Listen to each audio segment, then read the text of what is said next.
Good morning. And today we are going to discuss about process and CPU scheduling. It is a very important concept in operating system. Uh, the things we are going to cover in my presentation is basic concept of process, what it will be scheduling criteria, and what are the CPU scheduling algorithms available along with multiple processor scheduling and real-time CPU scheduling. Of course, what do you mean by a process? Process is nothing but we are executing something. We are in the sense that operating system is executing something is called as a process. Uh, at present, a process may be in any one of the state, as we have these five states available. The process may be in any one of these states. To the beginning, it may be in a new state, or it may be in the running state, or it may be in the waiting state, ready state, or terminated state. Right? This diagram shows the various states of process. Say, for example, when the process enters into the need of the processor, then it will be in the new state. And after that, when it is ready and it is kept in the ready processor, then it will be in the ready state. And while it is going for running, available with the processor, then it will be in the running state. And if at all it is waiting for any input output event to occur, then it will be the process will be in the waiting state here, and finally go for terminating after the completion of the process. So these five are considered to be the state of various process. Right. Now, what are the various processes available, and all the process related information may be available in a component called as process control block in operating system, or another way is called as task control block. Using this PCB, we can easily visualize so many things.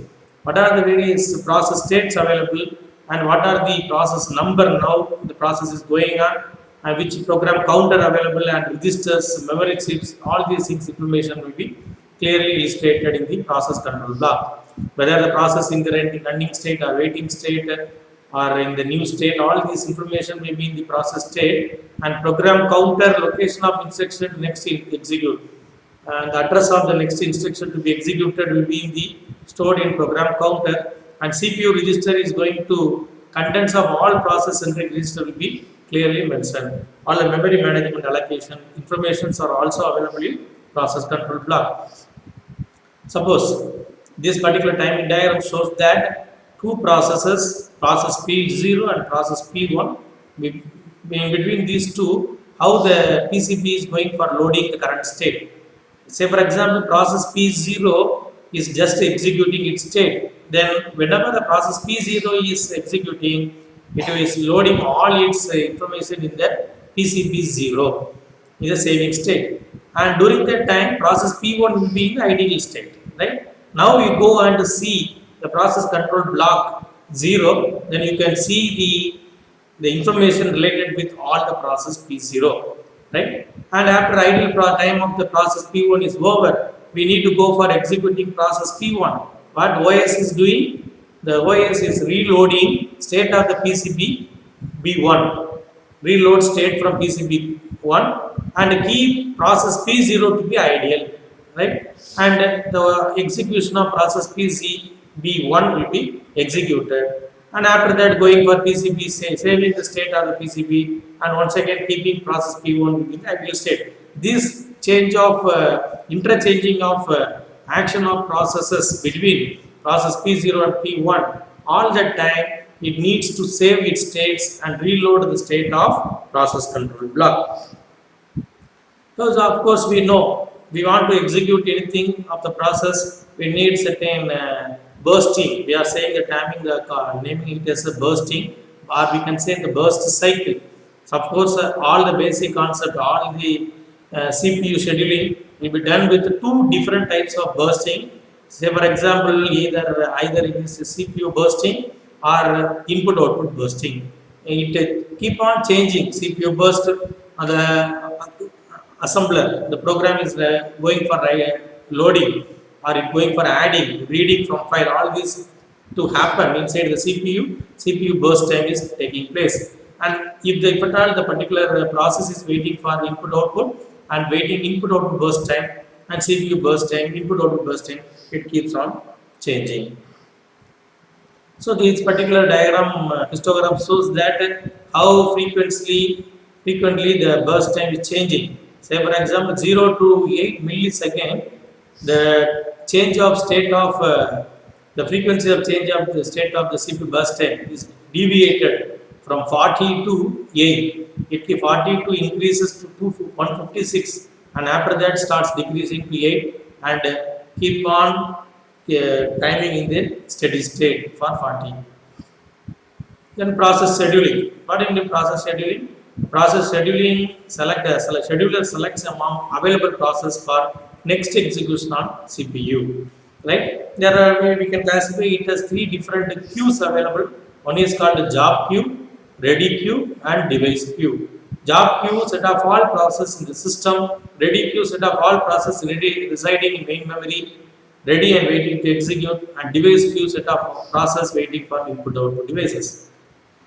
There are two types of scheduler clearly mentioned. One is called as CPU scheduler and another is called a job scheduler. Either it is called a short-term scheduler or long-term scheduler. Short-term scheduler is to select the period which process would be executed next and allocate CPU.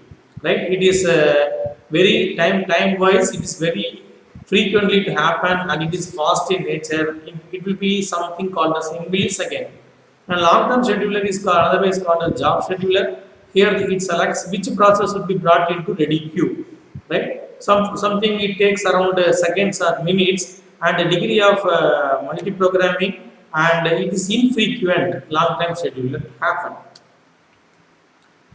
This queuing diagram shows that ready queue, whenever the process in the ready, which is in ready queue, long-term scheduler keep the process to be placed in the ready queue and short-term scheduler keep take the process from the ready queue and store it in the CPU. And finally go for execution the process. Say for example, if at all the process need any input output, it will be the input output queue, and if at all time slice expired, then it will be expired. And fork child means we are going for creating the child to execute and going for interrupting the processor. All these things may happen. So say in between the long-term scheduler and short-term scheduler, we have one more thing called as medium-term scheduler. It can be added if degree of multi-programming needs to be increased. Say for a concept of swapping is going for introduced in here. Ready queue, between the process to be placed in the ready queue by the long-term scheduler and to be placed in the CPU by the short-term scheduler. In between that, we are going for swapping in with memory, remove process from memory and store it on the disk and bring back from disk to continue execution. And the ideal time is going for keeping it in the disk instead of storing in the memory, going for disk and go for execution. This type of swap in and swap out concept of swapping is available in the medium term scheduler, and it's also some of the OS may use of this thing. Go for CPU scheduling. The main primary objective of CPU scheduling is to accept the basis for multi-programmed operating system, and we are going for describing various CPU scheduling algorithm and to discuss evaluation criteria for selecting CPU scheduling algorithm for a particular system and scheduling algorithm of several operating system. And short-term scheduler already explained that process which are in the ready queue allocates the CPU to one of them, and CPU scheduling decision to be taking place. One means that switches from running to waiting state or running to ready state or waiting to ready state or go for termination. And dispatcher, of course, dispatcher module gives control of the CPU to the process selected by the short-term scheduler. And here we are going to introduce the concept called switching context between the various process. The latency of dispatch latency time it takes for the dispatcher to stop one process and stop another running. So, what are the various scheduling criteria available? We are striving for achieving scheduling in order to increase CPU utilization, throughput, turnaround time, waiting time, and response time. Then, what do you mean by CPU utilization? How much as possible we are keeping the CPU as busy? Then it is what is called CPU utilization. So, make we may always strive for maximum CPU utilization. Then what about the throughput? It is the process of completing the execution per unit time. Within per unit time, how many process is going to be completed is called throughput. Of course, go for maximum throughput. Turnaround time is amount required for completion to execute a particular process. How much time required to complete a process? It is what is called turnaround time. Of course, we need to reduce the time. Waiting time, amount of time process has been waiting in the ready queue. Another process to be in the activated. Then this time is also the waiting time. It's also to be reduced. Response time, amount of time it takes from when a request was submitted until the first response is produced and not output. So of course we go for minimum response time. So we have to strive for maximum CPU utilization and achieve maximum throughput, minimum turnaround time, minimum waiting time, and minimum response time. Say we will see some of the scheduling algorithm. The very first scheduling algorithm is first come first serve scheduling. First come first serve scheduling, FCFS we can say. Say I have taken 3 different processes, P1, P2, P3 along with their burst time. P1 process requires 24 burst time, P2 requires 3, P3 requires 3. Suppose that the process arrives in the order P1, P2, P3. Only we have 3 processes, P1, P2, P3. We have to complete as far as the FCFS scheduling algorithm is concerned. The Gantt chart for this particular type of scheduling is first starting P1 arrives and P1 to be completed with 24 millisecond and P2 to be started with 327 and P3 to be started with another 3. Right. Here we requires waiting time for P1 is just 0 and P2 is waiting for 24 millisecond and P3 is waiting for 27 millisecond. Just clearly we are going for carrying out this process. Say for example, average waiting time we are going for calculating. Average waiting time here we are going for calculating 0 plus 24 plus 27 by 3, 17. Say for example, within the 2 process require only 6 milliseconds to complete. Right? The process P1 is taking more time for completing its process. Say for example, if the process arrives P1 in this manner, say for example, I simply go for P2, P3, P1. This may be this scheduling arrives, the process arrives. You simply go for changing, then the turnaround time is average waiting time is somewhat reduced, right? And process P2 unnecessarily wait for 24 millisecond to complete P1 and process P3 is unnecessarily wait for 27 millisecond to complete P2. Only because of the maximum time required for completing the process P1. This one is what is called the shortest process waiting for a long time for the longest process to be completed. This method is a drawback of FCFS. So FCFS scheduling, suppose that I already explained that the process arrives, it arrived in the order P2, P3 and P1. The Gantt chart for the schedule is P2, P3 and P1. Now P2 is not waiting, start straight away, it is coming and only 3 milliseconds P2 has completed its process and P3 receives its time at 3 and it completes by 3 milliseconds. 6 within the process timing of 6, P2 and P3 has completed its execution and starting the P1. Now 6 to around 24 added 30 milliseconds. Now, of course, average waiting time is somewhat long, little bit decreased to 3, 6 plus 0 plus 3. Then 3 will be the average waiting time. And last scheduling, same process, same bursting time, but the order of arrival is simply mismatched. Arrival is simply changed. Instead of 17, only 3 will be activated. This method is better than the previous case. And that effect is what is called convoy effect. Convoy effect is nothing but short process behind the long process to wait. Then another scheduling algorithm is of course called SJF, shortest job first scheduling. Say for example, if you go for meeting a doctor, you are going for putting the token, right? the token will be distributed to the patients in FCFS manner, right? First come, first serve manner.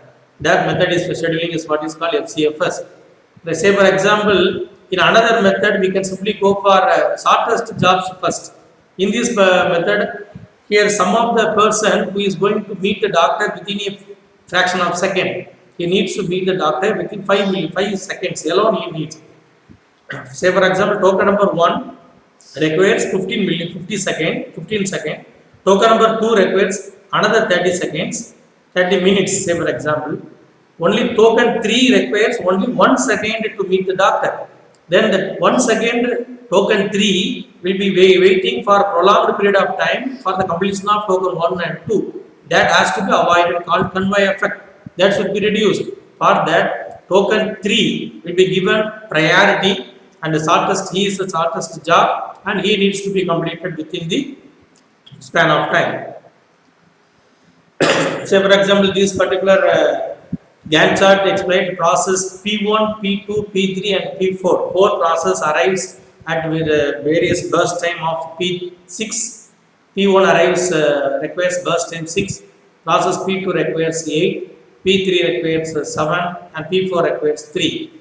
And SJF scheduling, as far as if it is an FCFS, P1, P2, P3, P4 will be the order. Now, based on the burst time, which process is required with minimum bursting time? On seeing these 4 processes, process P4 requires only 3 to complete. So, we are giving priority for the process P4 to complete in its initial. So, process P4 will be executed, and after that, after completion of P4, now the another second shortest job first is P1, and again 3 plus 6 is what is called 9. Process P1 is completed, and third one is what is called P3, because P3 is called next minimum bursting time. 9 plus 7, 16, and finally we have only P2 with highest bursting time, 16 plus 8, 24. By doing this one, the average waiting time is somewhat reduced. 3 plus 16 plus 9 plus 0 by 4, 7 millisecond.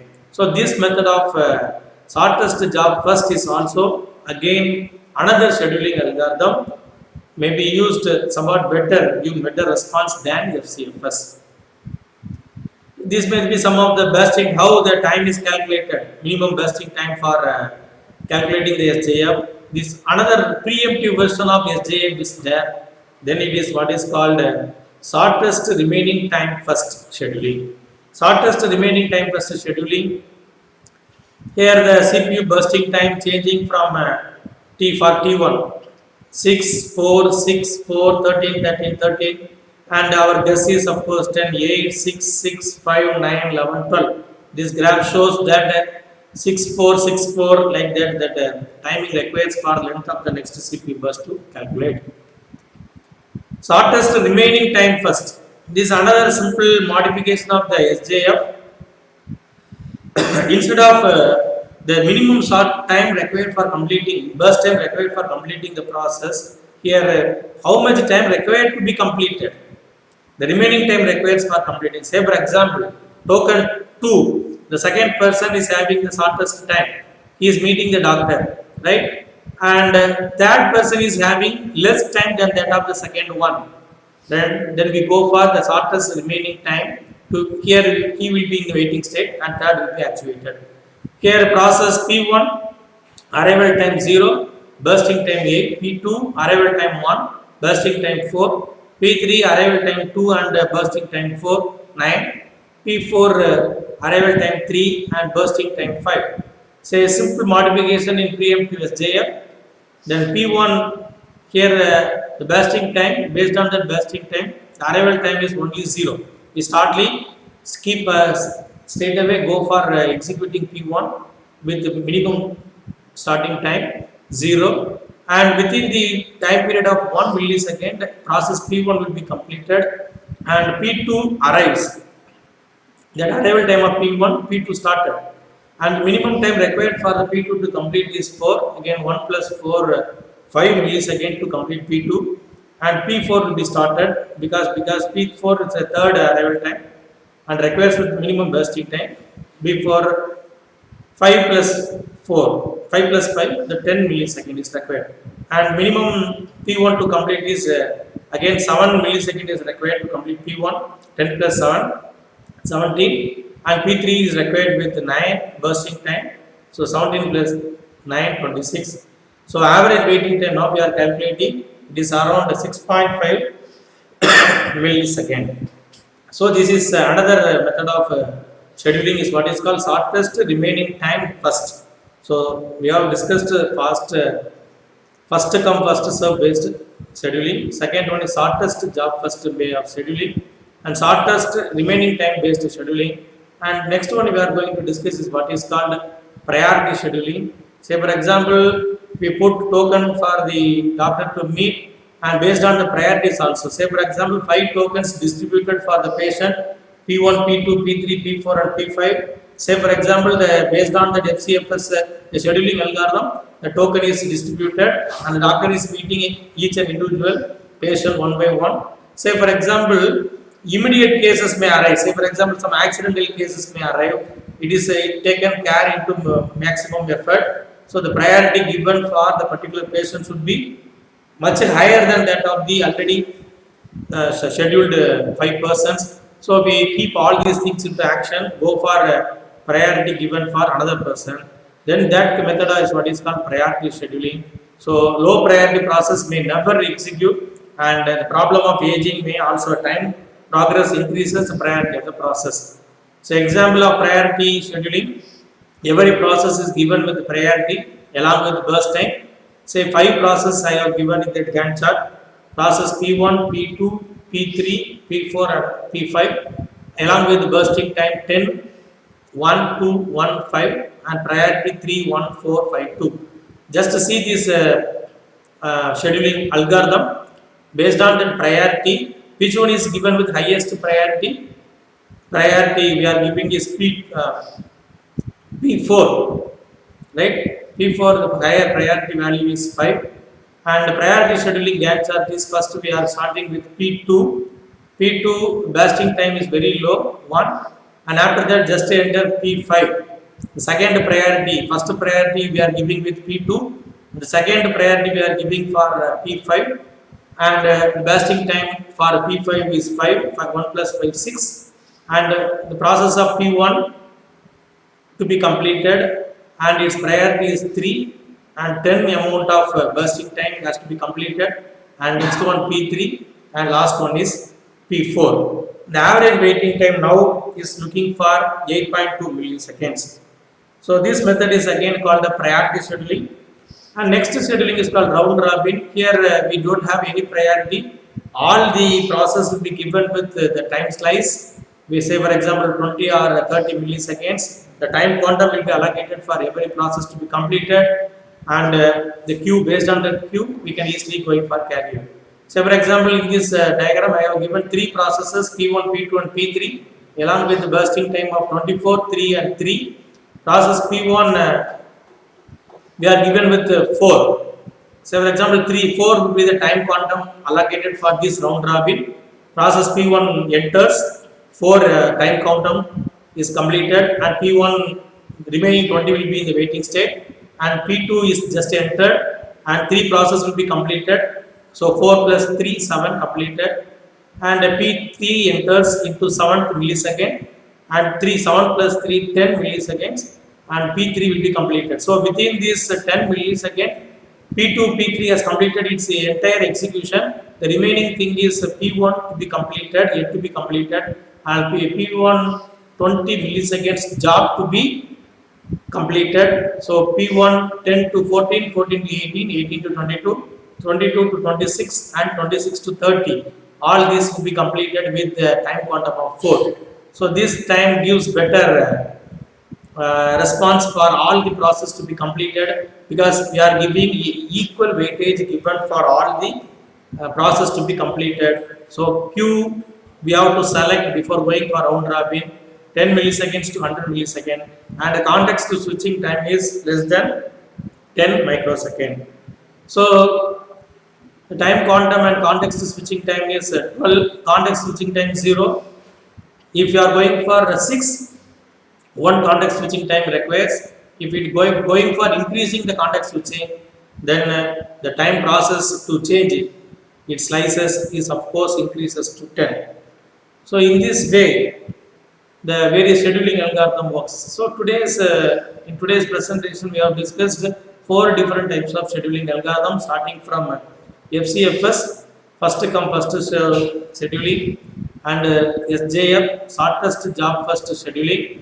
Some little bit modification SJF called shortest remaining time first based scheduling, and after that priority based scheduling, and finally we have discussed about the round robin based scheduling. In future, we go for another presentation. The remaining type of scheduling we will discuss. Thank you for the opportunity.